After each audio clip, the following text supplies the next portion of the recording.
The Strangers by Pema Monaghan. Walking through London inevitably reminds me of the many places I come from. Outside a Chinese restaurant in Soho, I see a sign, Mr. Meng recommends. I know Mr. Meng as the smooth host of If You're the One, a popular Chinese dating show I used to watch at home in Australia. Despite its apparent lightheartedness, the show was subject to regulations and the censorship of the Chinese Communist Party.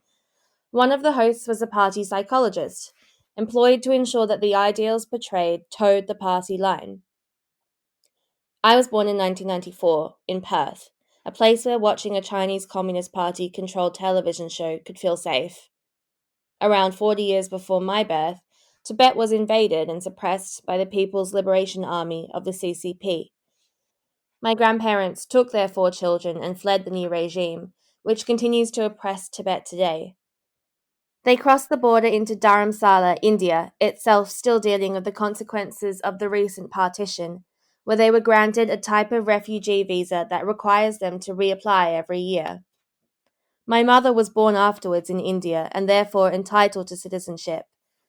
But despite this relative safety, she ran to Australia in her early 20s with my Australian dad, pregnant. 12 years later, she left Australia for Canada.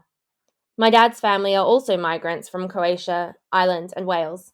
They arrived in Australia around the time of Federation in 1901.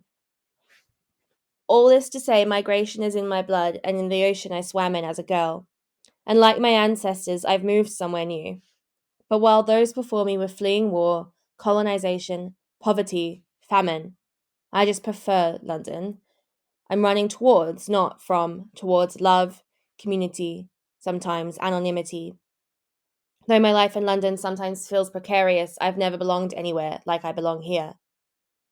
Growing up mixed race in Australia is a bag of rejection, yearning, eroticization, alienation. The artist Peter Drew created a series of posters depicting sepia portraits of Asian and Middle Eastern people with the word Aussie emblazoned underneath. They were the faces of people who applied for exemptions to remain in Australia after the White Australia policy was implemented in 1901. His posters hung outside the bookshop I worked in back home. One showed a woman who looked a lot like me. After closing one night, I stepped outside to find the woman's face crossed out and "kill all" scrawled over it. What people find difficult about mixed race people is that they can't place them, can't move them back to where they came from in their head. That's why we get the "where are you from? What are you?" We resist categorization and we represent something some find dangerous, a physical intermingling. For what are you to be the first question, the first thought must be who had sex to make you. A schoolmate once told me she hated all the Asian women who were moving to Australia and marrying the white men. It wasn't the Asian women themselves, but that they might produce offspring. Strange experiments, monsters, chimeras. Of course, I don't mean you, she said. I've been attending a poetry class just across Waterloo Bridge.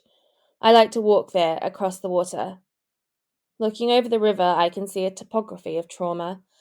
There are people in power here who work to reinforce the legacy of colonial pain. But there are also brave people shaking it up, forcing the city to reckon with evils. Our ancestors came from all over the world. It's a special revolution to remake the place that hurt them.